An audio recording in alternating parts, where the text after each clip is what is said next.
देखिए, आज हम पढ़ेंगे स्वर संधि के प्रकार। क्या पढ़ेंगे? स्वर संधि के प्रकार।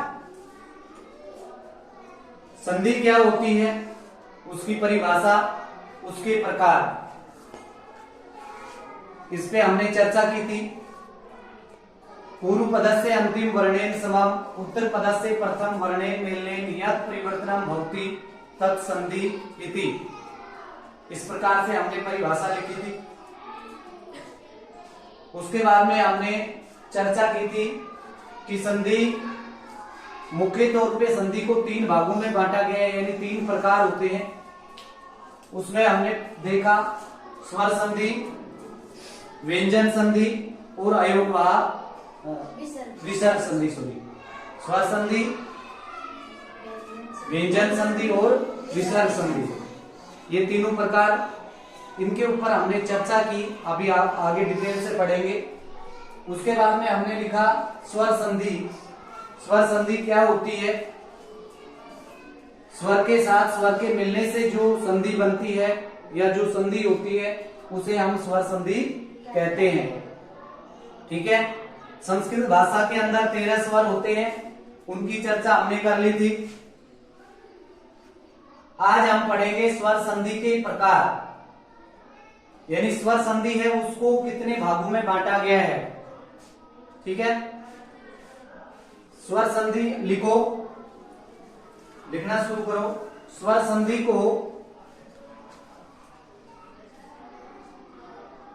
संधि को अध्ययन की दृष्टि से,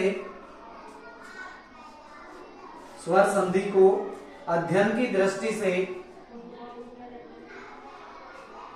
निम्न भागों में बांटा जा सकता है। स्वर संधि को अध्ययन की दृष्टि से निम्न भागों में बांटा जा सकता है। निम्न भागों में बांटा जा सकता है।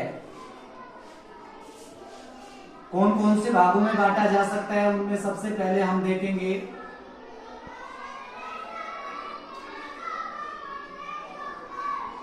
दीर्घ स्वर संधि। दीर्घ स्वर संधि पहला प्रकार देखेंगे इसका, दीर्घ स्वर संधि।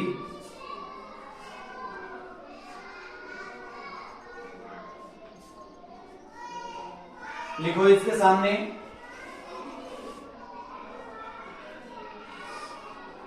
समान स्वर वर्णों के आने से,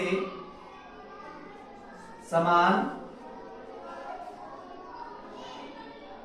स्वर वर्णों के आने से, या ब्रैकेट में लिखो सजातीय स्वर वर्णों के आने से, सजातीय स्वर वर्णों के आने से, सजातीय स्वर वर्णों के आने से वह वर्ण दीर्घ हो जाता है। सजातीय स्वर वर्णों के आने से वह वर्ण दीर्घ हो जाता है।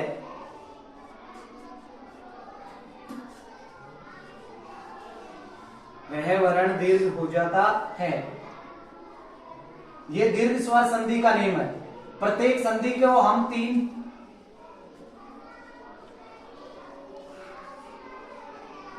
कैटेगरी में बांट करके उसका अध्ययन करेंगे। एक तो उसका नियम, यानी जो संधि होगी वो किस नियम के अनुसार होगी। ठीक है, उसका नियम सीखेंगे। दूसरे नंबर पे उसके एग्जाम्पल सीखेंगे, यानी उदाहरण देखेंगे हम।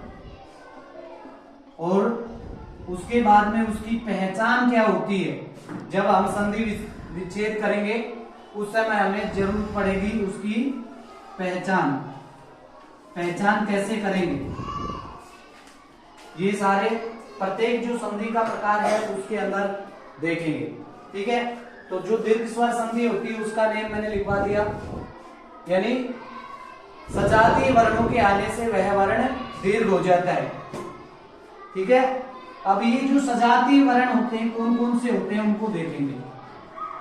सजातीय वर्ण, आपको दिक्कत हो रही होगी कि सजातीय वर्ण क्या होते हैं।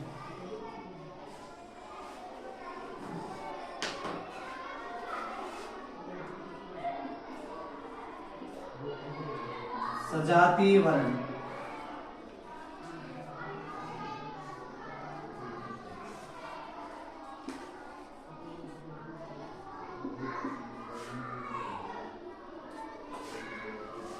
चार अक्षर एक जैसे होते हैं, देखो ए के जैसा होता है आ, इन दोनों को हम सजाती कहेंगे। ए और आ, एक ही हो गया। उसके बाद में ई, बड़ा ई, ऊ, बड़ा ऊ, और रीरिसी, बड़ा रीरिसी। ये एक जैसी बनावट वाले अक्षर हैं, एक जैसी बनावट वाले अक्षर हैं, इनको सजातीय वर्ण कहते हैं। ए और आ दोनों एक हैं, ई और ई ये दोनों एक जैसे हैं, ऊ और बड़ा ऊ ये भी दोनों एक जैसे हैं, रीरिसी और बड़ा रीरिसी ये भी दोनों एक जैसे हैं। यानी इस संधि के अंदर, दीर्घ स्वर संधि की बात करें तो इस संधि के अंदर पहले पद के अंत में इन चारों में से कोई एक अक्षर आता है, ठीक है, और उसके बाद में भी उसके जैसा ही अक्षर आएगा, उसके जैसा ही वर्ण आएगा।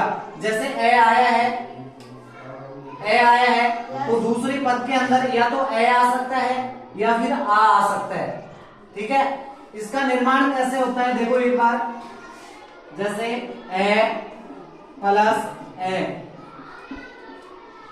ए प्लस ए ये दोनों आ सकते हैं, दोनों सजातीय वर्ण है, बनेगा आ।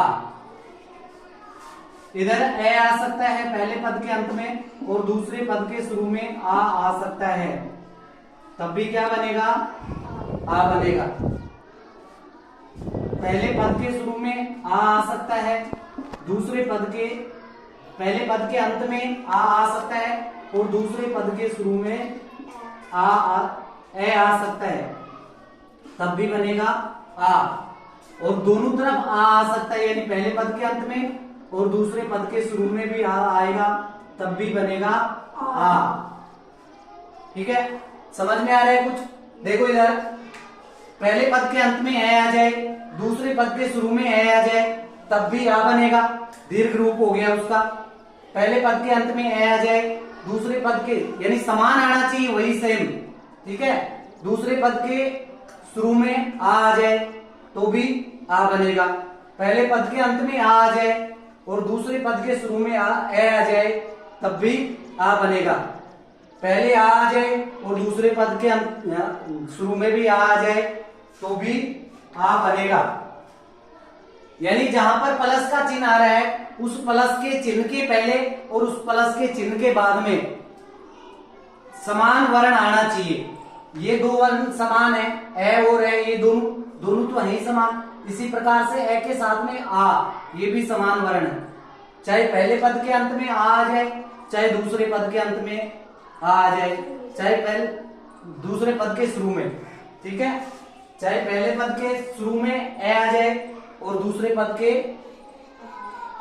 पहले पद के अंत में और दूसरे पद के शुरू में, ठीक है, पहले पद के अंत में और दूसरे पद के शुरू में, कैसे भी करके ए और आ का कॉम्बिनेशन हो जाता है तो वहां पे आ ही बनेगा। क्लियर है? दोनों पदों में ए या आ ये दिखाई दे दे आपको, दोनों पदों के अंदर, यानी पहले पद के अंत में और दूसरे पद के शुरू में, यदि आपको ए और आ इन दोनों ही वर्णों में से कोई सा भी वर्ण दिखाई देता है तो आपको हर हालत में आ बनाना है, ठीक है। इसी प्रकार से ई के साथ में होता है, ई इधर छोटा ई आ गया, इधर भी छोटा ई आ गया तो भी बनेगा बड़ा ई, इधर छोटा ई इधर बड़ा ई तो भी बड़ा ई बनेगा। पहले बड़ा ई आ जाए और आगे छोटा ई आ जाए तो भी बड़ा ई बनेगा। पहले पद के अंत में बड़ा ई और दूसरे पद के शुरू में बड़ा ई आ जाए तब भी बड़ा ई ही बनेगा, ठीक है। इसी प्रकार से बाकी के वर्ण बचते हैं। इन दोनों वर्णों का निर्माण भी ऐसे ही होगा, ये आपको बना के लेके आना है। ठीक है, ऊ का कैसे बनेगा, यानी पहले पद के अंत में ऊ और दूसरे पद के शुरू में ऊ आ जाए तो बड़ा ऊ बनेगा। इस प्रकार से ये ऊ का भी बनाना है और रीडीसी का, ये आपको होमवर्क मिल गया। ठीक है, ये आपको घर से बना के लेके आना है। आगे आइए समझ में। चलो देखो अब कैसे होगा, इसके कुछ उदाहरण देखते हैं हम। इसके कुछ उदाहरण देखते हैं।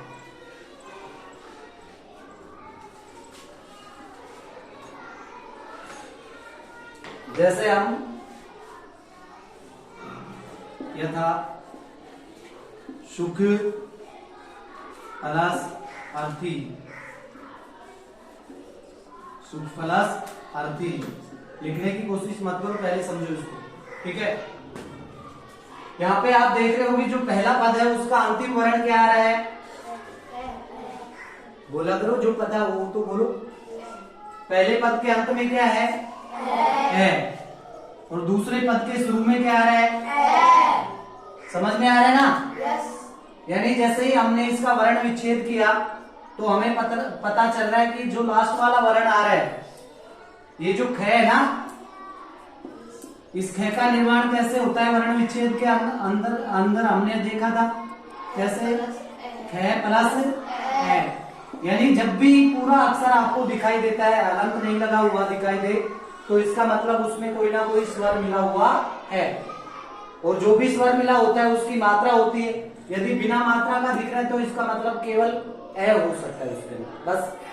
ठीक है, तो यहाँ पे ख है, इसमें अंतिम ध्वनि किसकी आ रही है, ए की, यानी लास्ट वाला वर्ण क्या है, ए।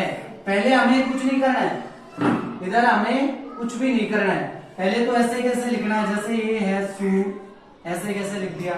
इधर आधा ख है, आधा ख हो गया ना, क्योंकि इसमें से ए हमने ले लिया ना, इसका ए और इसका ए, ये दोनों ए मिलेंगे तो क्या बनेगा, ए प्लस ए मिलेगा तो क्या बनेगा आ। अभी हमने देखा था क्या बनेगा आ, ए प्लस ए मिलेगा तो क्या बनेगा आ। ठीक है, तो यहाँ पे क्या आ जाएगा, आ जाएगा। इधर ए तो हमने मिला ही लिया, इधर का ए हमने मिला लिया। अब आगे क्या बच गया, जो बच गया उसको यथावत लिख लो, ऐसे कैसे। ठीक है, ऊपर रह की मात्रा। ठीक है, ये बन गया।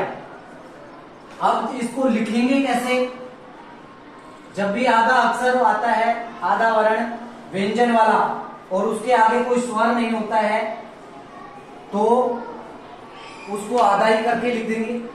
लेकिन आगे यदि स्वर आ जाता है तो वो स्वर उस व्यंजन में मिल जाता है। ये जो ख है व्यंजन वर्ण है ना, आधा ख है, इसके अंदर आगे आ है तो आ की मात्रा हम मिला देंगे। तो ये कैसे बनेगा, सुखार्थी, सुखार्थी। ठीक है, आपको इस प्रकार से नहीं करना है, केवल आपको सीधा सीधा ऐसे ही लिखना है। ये तो मैंने तुम्हें समझाने के लिए लिखा है। ठीक है, सुख प्लस अर्थी, इन दोनों को मिलाएंगे तो बनेगा सुखार्थी। ठीक है,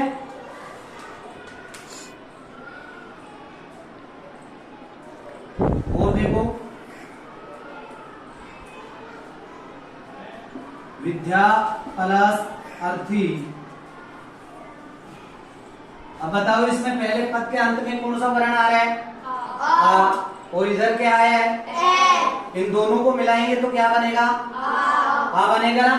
एक और उदाहरण अब मैं खोल करके बता देता हूँ। देखो इसको लिखेंगे वी, ऐसे कैसे, यहाँ से कोई परिवर्तन नहीं करना है हमें, परिवर्तन केवल यहाँ प्लस का जो चिन्ह है ना, इसके बाद वाले वर्ण से और पहले वाले वर्ण से करेंगे। ठीक है, अब इसके बाद में क्या बचा, ध, और ये दोनों को मिलाया है तो ये ध है, ये कैसा हो जाएगा, आधा हो जाएगा कि नहीं।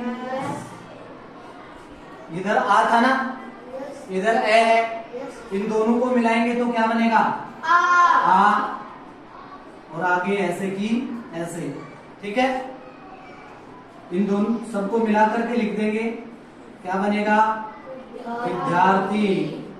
क्या बनेगा, विद्यार्थी। समझ में आ गया? ठीक है। और देखो एग्जाम्पल,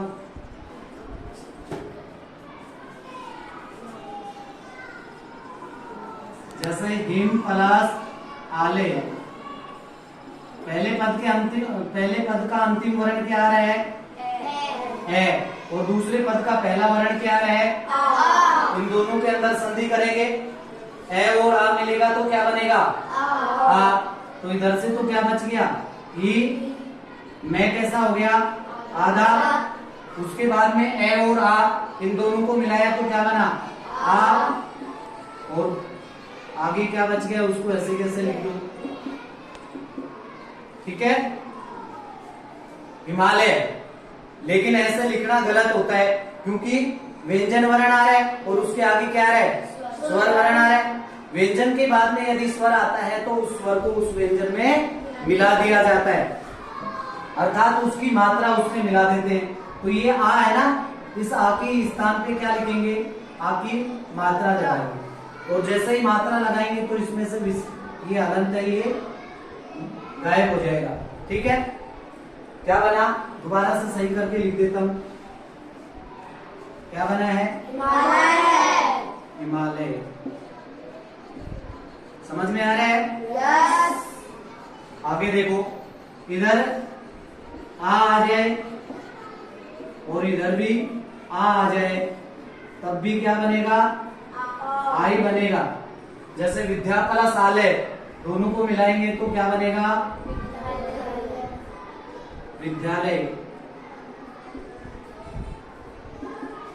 ओके, इस प्रकार से दीर्घ स्वर संधि में सजातीय वर्ण आएंगे और वह सजातीय वर्ण दीर्घ हो जाएगा। और उदाहरण देखो, जैसे ई का उदाहरण देखते हैं, कपि प्लस ईशय। पहले पद के अंत में क्या आया है? ई, और इधर भी ई। चाहे छोटा हो बड़ा हो कोई फर्क नहीं पड़ेगा ना, बड़ी ई में परिवर्तित हो जाएगा।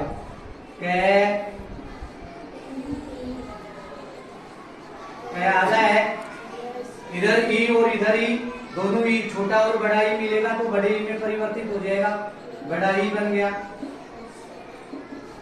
ठीक है, ऐसे ही बनेगा। लेकिन वही काम करेंगे, व्यंजन वर्ण आए, व्यंजन वर्ण के बाद में स्वर वर्ण है, दोनों को मिला देंगे, पे के अंदर बड़ी ई की मात्रा लगा देंगे तो पी बन जाएगा, और सह, कपि सह।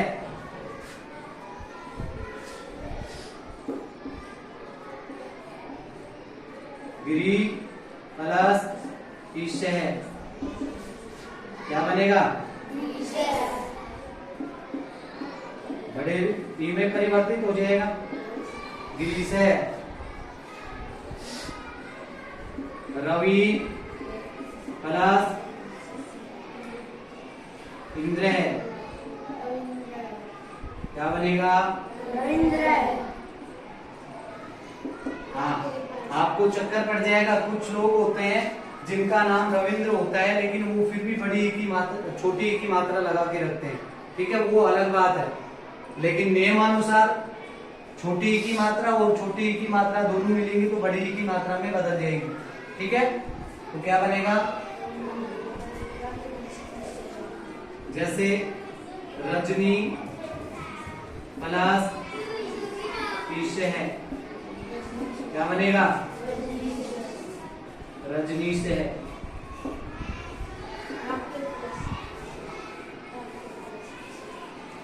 इसी प्रकार से सारे दो और वर्ण बच गए सजाती, कौन कौन से? ऊ और ऋषि, उनमें भी इसी प्रकार से होगा। कुछ एग्जाम्पल उनके भी देख लेते हैं। ये मिटा दूं क्या? लिख लिया क्या? पहले इनको लिख लो जल्दी से। चलो मैं साथ में लिख देता हूं, यहां आ जाएंगे, बाद में एक साथ लिख लो। ठीक है, देखो, जैसे भू प्लस ऊर्जा, क्या बनेगा? ऊर्जा।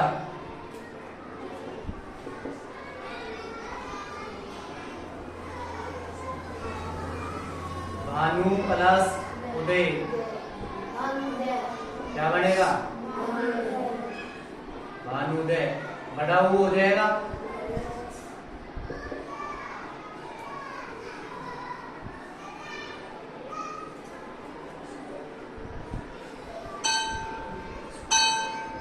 चलो कालांश का समय हो गया। री ऋषि के वो देखो एक बार, री ऋषि के भी देखो।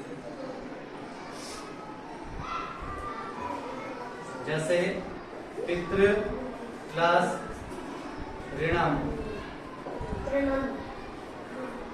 क्या बनेगा? इस प्रकार से बन जाएगा पितृणम।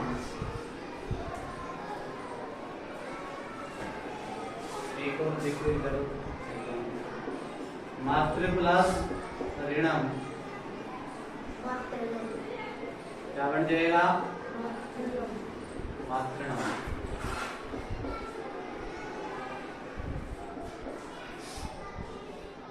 जल्दी से नोट करो इनको, जल्दी से नोट करो।